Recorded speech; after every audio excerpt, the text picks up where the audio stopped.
Yeah, he needs to be very specific, man. Yeah. If he wants to educate the court, he must state it that I want to educate the court. Yeah. Because I'm not interested in his education. I'm educated enough to be educated by him. Depicts the outside house, the crime scene basically. This is the house where the deceased was shot and killed. This is Tombeke as a total certain Mapagela. Sombe say number 14, number 15 sikhombisa ngaphandle kwendlu la umufi athuthulelwa khona. Lesi kuthiwa ke indawo yobugebengu.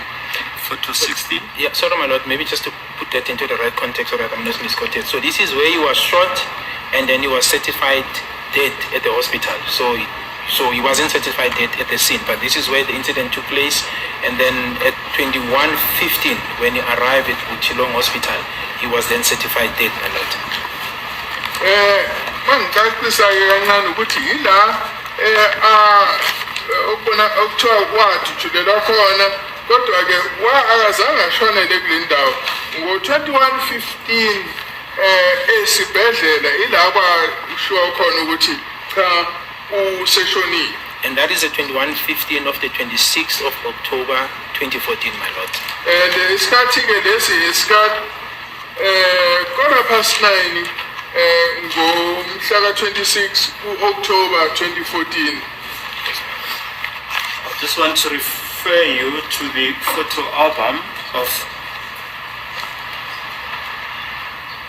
Lieutenant Colonel Mshololo, which serves as Exhibit D before this court. Yes, ma'am. Photo number 2.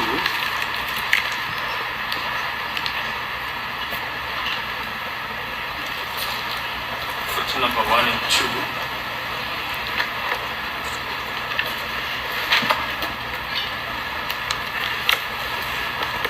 Yes, my lord. Yes, what is your comment? So photo 1 and 2, my lord, depicts the same house, the crime scene. In other words, it depicts the same house that is contained in the photo album of the pointing out in photo 14 and 15.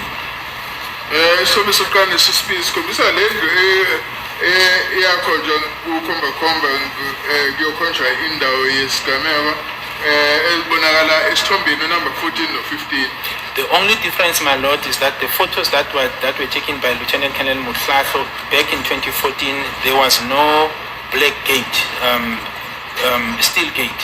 So in the photos that were taken on the 5th of June 2020 by the photographer who was in the company of Colonel Hadebe, there is a gate. So the difference is the gate and the paving, but the house is the same, the brick structure and the wall. Kukhona umehluko kulesi sithombe ezathathwa umhlahlo ukuthi ke lapho yangakabi khona isango lensimbi elimnyama. Ithombe sathathwa ngomhla ka-5 kuJune 2020 lapho ke kwafakwe noSergeant Hadebe ziyakhombisa lapho ukuthi likhona isango elensimbi elalikhona. And the photo number 2 of Colonel Mshololo's album, my lord, exhibits rather, also depicts the brownish BMW X6, and this vehicle, because you can see the registration number, is the vehicle that belonged to the deceased, Mr. Senzo Mayo. Futhi kulezi ithombe ezazithathwe umhlahlo kubonakala lapha khona iBMW Grey X6 kubonakala kahle ucaca ukuthi kwakuyiBMW eyayike Senzo Mayo. Photo 16 of Exhibit GG in brackets 1.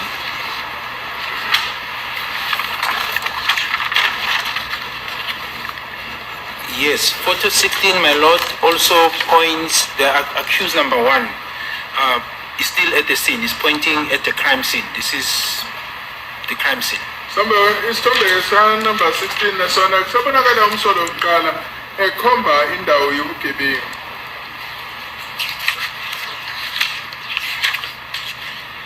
And photo number 19 of Exhibit GG1. Photo number 19, my lord, is pointing, this is the evidence I refer to, is pointing, there's a main road and is pointing down, but if one looks at, and if you read this in conjunction with the pointing out comments, that's the situation. That is a spot which is situated or next to Basutuni Hostel. Lapho kulesi sithombe usemgwaqweni kodwa ke I'm going to object. Yes. Brigadier Gininda is trying to come with his own analysis. Pointing out is a very specific thing. It's either you pointed a specific thing without there being, without the information that is being interpreted, which is being pointed out being interpreted. Now he is feeding this court what he thinks could have been pointed the day on which the alleged pointing out was made. When I was listening to him, and I listened very carefully, Yes. he says, I know that spot. That's what he premised. He is now talking about Basotho Hostel. Yes, he says he knows that. Didn't you say that's it? I said exactly that. He says, I know that spot. I said exactly That is where they say they left, and that is where they say they came back to. My lord, he is saying, he's pointing at the tar road, and this tar road is at Basotho Hospital. You can drive now to check if, but what I'm saying, my lord, if it needs to be. Mr. MNISI, Yes, my you lord. can argue that. No, but my lord, this is not a point to be argued. It needs to be taken up now so that it needs to be corrected. Because the court will then later on come and say, but why didn't you raise your objection then? This is the reason why I'm raising this objection. Under cross-examination, you can put it to the brigadier that you were wrong by this and this and this. Am I therefore not allowed Now to you want to cross-examine object him. now? You want to cross-examine him during the time when he's giving his testimony. I don't know that procedure. So you can keep that evidence if you say he's wrong or he's lying, to put it strongly. Thank you, And my when you cross-examine him, you can point out how he's lying. Thank you, my lord, but I think this served to check the minds of my colleague and myself as well. Thank you, my lord. Okay, yes. Please, I think Advocate MNISI will be well advised to read Section 209 of the Criminal Procedure Act. What does suit 209 say? Let's read it because we forget these things.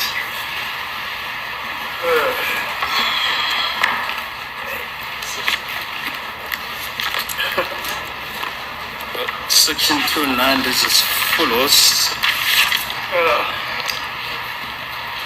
Conviction may follow on confession by the accused. An accused may be convicted of any offense on the single evidence of a confession by such accused that he committed the offense in question. And the following part is important.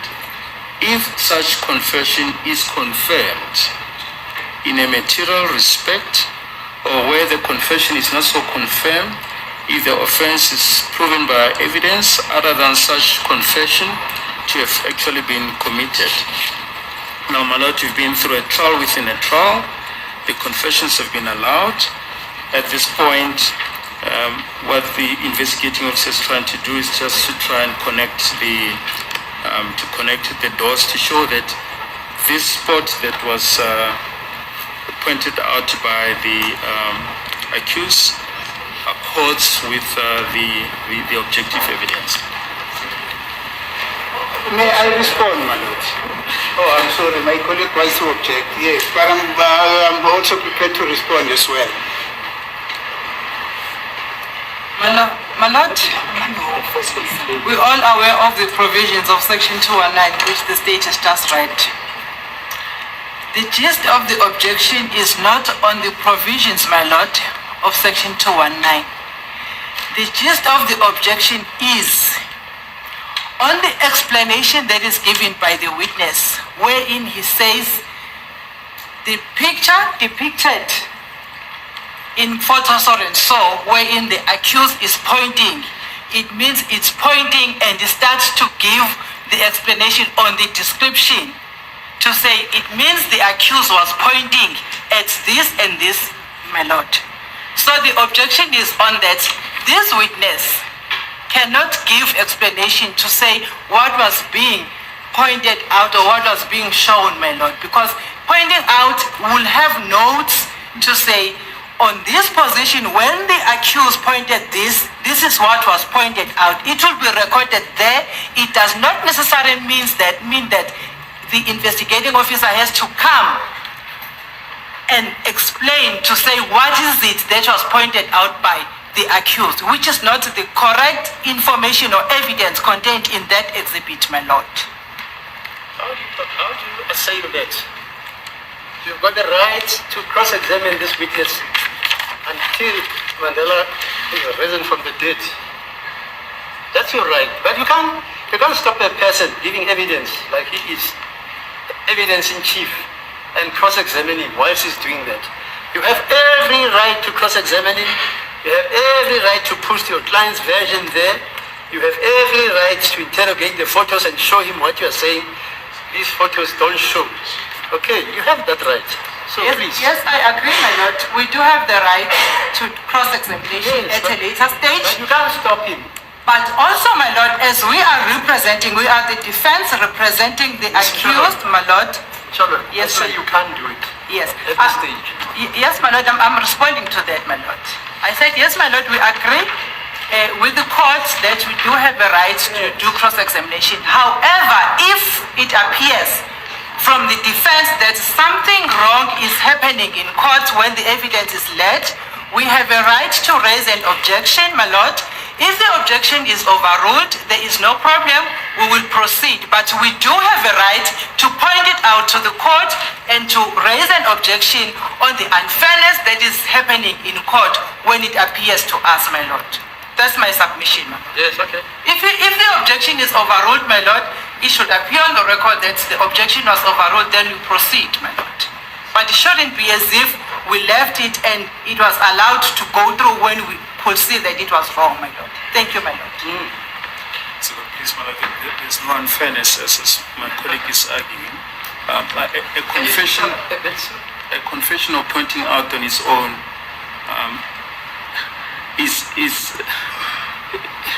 cannot just stand on its own. It's got to be supported by objective facts, and the only way is if the investigating officers, a spot has been pointed out, that spot accords with my knowledge of the crime scene. That's how you add weight to the confession, because on its own, hence Section 209 says there has to be evidence aliunde or confirmation of the confession or the pointings out in a material respect. And that is what the investigating officer is indicating, to show that there's confirmation, there's corroboration. That's perfectly in order. Yeah, but as you know, the defense has got the right to cross-examine. Yes. Am I correct, sir? Indeed, my lord. Yeah. And that right is immutable. I can't stop anybody wanting to cross-examine a witness who has made a certain observation which the defense disagrees with. And you can put it to Brigadier Gininda that he is wrong here. He's not stating the facts. The facts are this and that and that and that and that. Okay, let's proceed.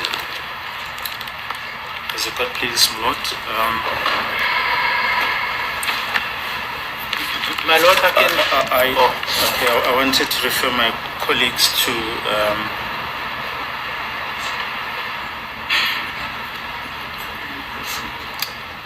Just a ruling that we can proceed. My colleague says he wants to refer us to something. Is that not an issue for argument as well? Because the manner in which he's doing it, we are going to request tomorrow when we come back that we should counter what he is trying to refer us to by also referring him to certain authorities as well. This is highland procedure. Otherwise, he's overruling the court when he says he wants to refer us to something when the court has said that he can proceed. You also educate the court. You're trying to call the case. We are thinking you wanted the case. No, I just wanted to buttress the point, but I'll leave it at that. You can proceed. Yeah, he needs to be very specific, man. If he wants to educate the court, he must state it that I want to educate the court. Because I'm not interested in his education. I'm educated enough to be educated by him. I think we can proceed, Brigadier Gininda.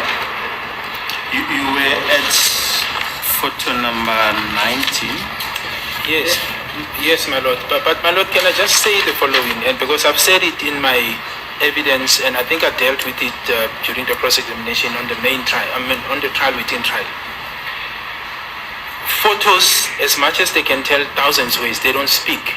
When these confessions was taken, the confessions, the written one, and the photos, I needed to corroborate what was said. That's how you make sense of the confession. You can't take it on the face value and say, this person has said this, it's written there, it's the gospel truth. You must corroborate it. Corroboration means there's a suspect or an accused pointing a scene. Where is this place is pointing? When I said I know this place, my lord, it's because I had to go to these places and corroborate. Where was the car stationed? Where was he placing? Is the place he is pointing collaborate with what we have in evidence? That's how you build a case. Mr. MNISI was a prosecutor for the state. He ought to know that. Secondly, my lord, page photo 21 on exhibit GG1, photo 21, you can see clearly the hostel behind. The car that was driving the accused, that is accused number 1, is the... Wow. MNISI. Oh my goodness. Gracious God. Wow. Bathi noma ubekhuza weMNISI ngoba ngathi abakuzwa. Hayi MNISI did it again. He was on fire. He's tired of this nonsense that is going on in court. He's tired of being bullied by this prosecutor BALOI. He just put him in his space. He told him, if you want to do some kind of education, help the judge and educate that judge. Yeah, because the judge ruled and he was trying to bring up something else to prove that he is better than the judge. He was trying to prove some kind of, but MNISI said, we cannot take that kind of nonsense. You better bully the court if you want to bully the court and educate it because you feel like you're more educated, but not to us as defense. We are well educated to be bullied by you. Wow. That is MNISI for you. Advocate MNISI, bravo, man. Bravo. At times when it comes to this, your client has to feel proud of you when you stand up for him because you are in that court just because of your client. You are not there because you want to entertain BALOI and the judge towards what they were, all this kind of cooked evidence. You have just proved that you are just there just for your client, not all this kind of nonsense that is going on. Bravo. And bravo to Advocate Mshololo.